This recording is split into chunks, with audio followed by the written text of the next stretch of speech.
welcome back to my channel. This is Alex of Coyote Star Astrology, and this is my video for the new moon in Leo coming in on August 8th, 2021, which is a Sunday here in California. However, please do adjust for your current location on the planet as that time and date may change.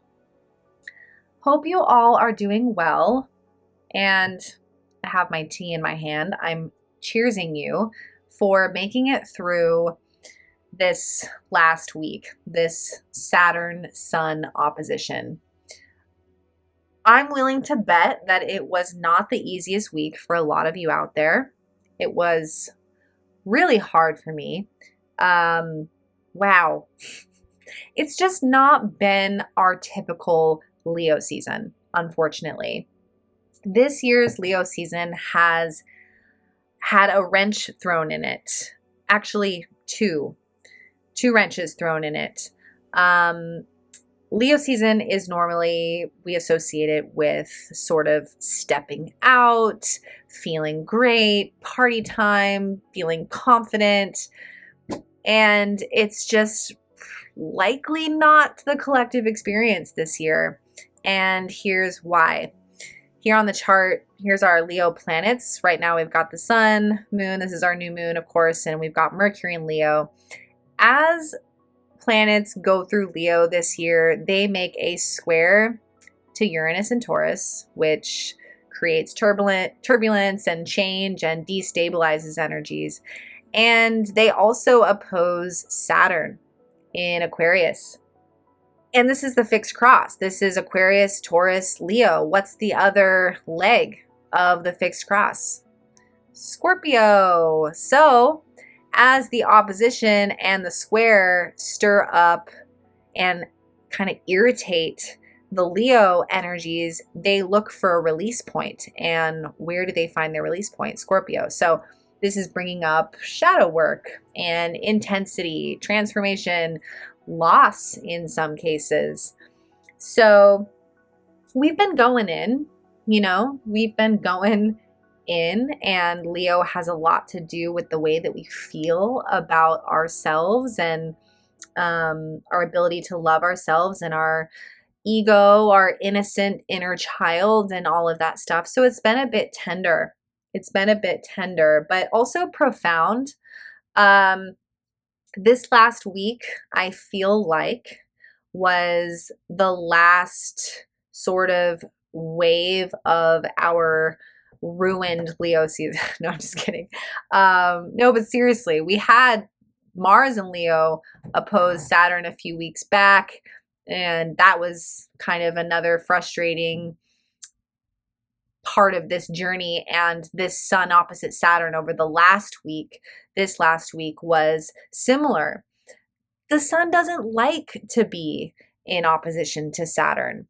The sun is our vitality, and especially when it's in Leo, Leo rules the sun. So the sun in Leo wants to play, it wants to shine. Like I said, it wants to step out. And Saturn is oppressive, inhibiting, it slows us down, it says no when we want to say yes, and it can just make it feel like the forces of life are against you rather than flowing with you and supporting you.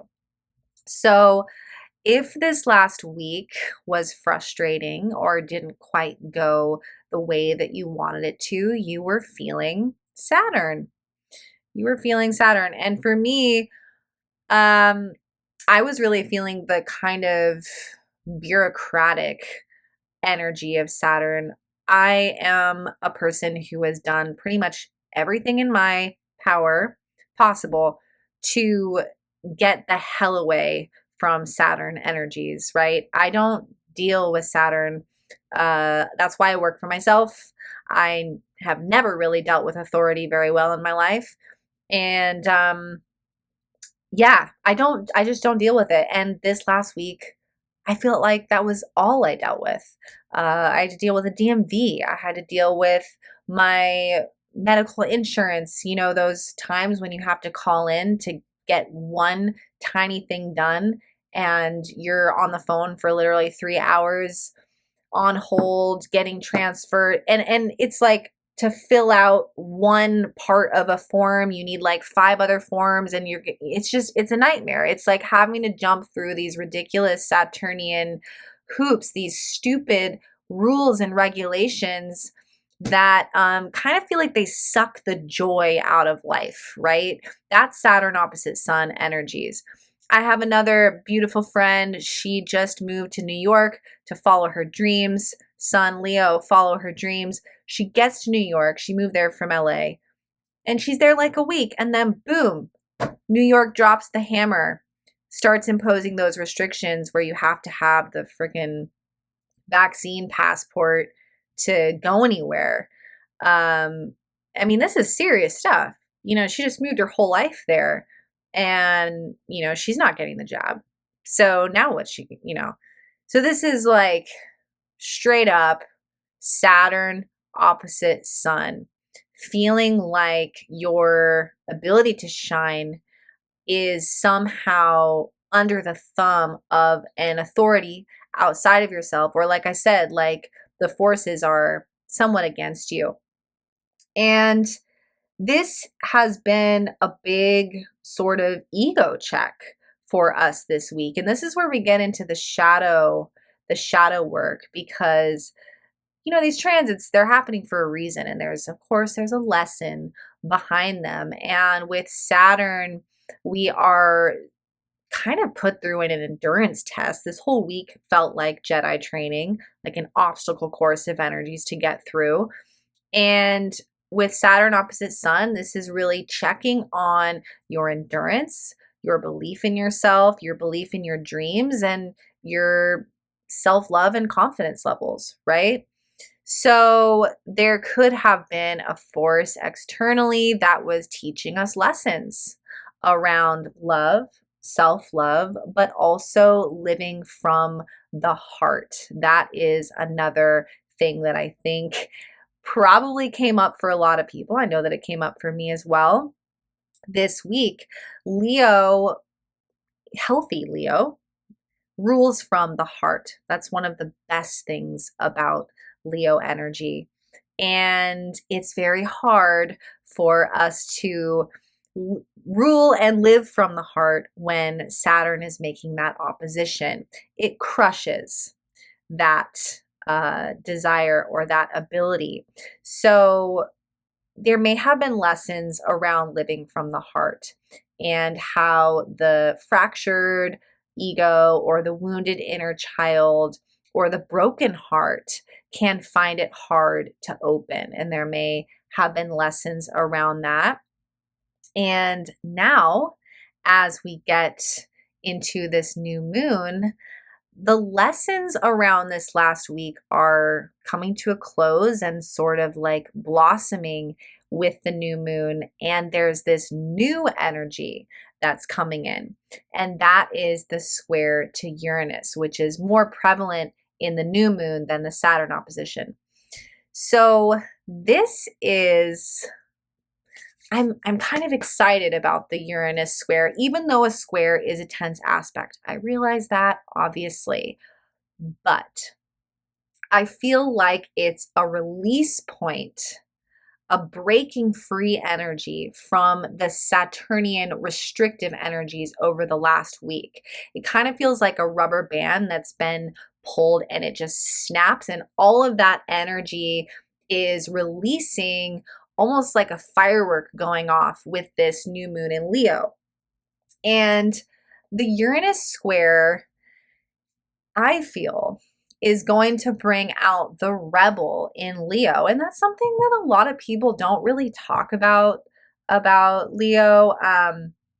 Leo is a rebel. Leo doesn't answer to anyone. Leo doesn't bow to anyone or dim their light for anybody or anything. Leo is an island. Leo is the king or queen and the ruler of his or her domain. So this new moon feels like a moment of taking our power back after a week of Saturnian BS, and just being like ready to reclaim that light, that joy of living, And the square from Uranus, I think, is going to activate that rebellious Leo nature. I don't know if you guys watch The Leo King. He's a good friend of mine and an incredible astrologer, in my opinion, one of the best out there right now. And he's got a ton of Leo, obviously.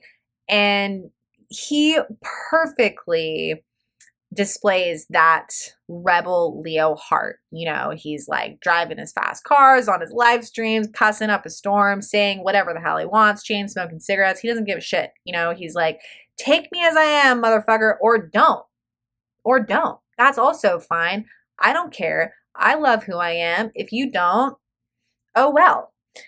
That is kind of this energy. It's like, I'm done dimming my light. I'm done dealing with this. Whatever this Saturn energy brought up this week, I'm ready to harness the transformative powers of Scorpio, look at my shadows, but I'm also ready to come back home and love myself again and hopefully enjoy the rest of Leo season if we can break free with this Uranus square. Uranus is revolution, the heretic, the outlaw, right? So it's bringing up this kind of daring, innovative energy of Leo. Now, one thing to note is that Mercury is with the new moon. Mercury is communication.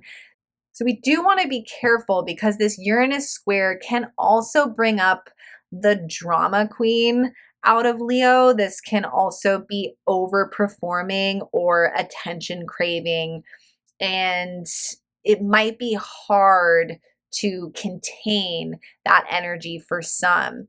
Positively, we're going to see a lot of people shouting their truth from the rooftops during this new moon, I feel, but there might be some drama out there.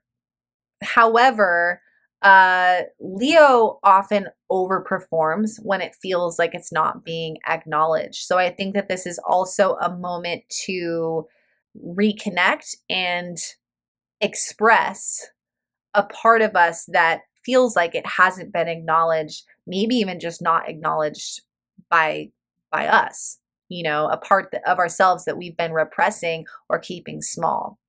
So the new moon energy does feel like a positive evolution away from some of the challenges that we've been facing. But you know, we're in crazy, crazy freaking times. And honestly, these aspects are perfect for this Leo season because it's not really full on party time. We're kind of in the middle of like a global revolution, and we need leaders and we need Leos and we need people that are in their power and not bowing down to authority. So I think that this is helping us all find our place in that, and prompting with this Mercury in Leo, maybe a level of confidence in a certain area that we felt or we feel that we've been lacking, finally ready to speak that truth in that kind of Uranian rebellious way. So it feels like a sudden explosive solar plexus calibration, actually. Like Leo has been pressurized like a diamond and is now ready to shine and roar. It feels like a roar. That's actually what this new moon in Leo is just like, I am done. I don't even care. I'm just ready to be me. Take it or leave it. So yeah, kind of a cool new moon. I hope you guys are doing well. My last video and the responses that I got was really surprising, and I'm just so glad that you guys are here. The ones that are sticking around and who get this stuff, you guys are the real ones, and I'm just so grateful. For those of you who are new and would like to reach out to me for a reading, you're more than welcome to do so. You can find me at my website, coyotestarastrology.com. I'm putting that up on the screen. I'm also putting my Instagram up there as well, which is Earth to Coyote. I do a lot of astrology in my Instagram stories. And if you are interested in more alternative and controversial truther content, you can follow me on my truther account, which now, because my other one is shadow banned, is Heyoka's Hideout 1. And I'm putting that up on the screen. All right, you guys, thank you so much for tuning in. If you've enjoyed this video, please do give it a like and a share. Don't forget to subscribe. The algorithms on YouTube are really bad now. So I do appreciate when you guys share these because astrologers are struggle town right now with getting views on our videos, or some of us are. Anyways, thank you guys so much for tuning in and have a beautiful new moon in Leo. And I will see you in the next video. Bye for now.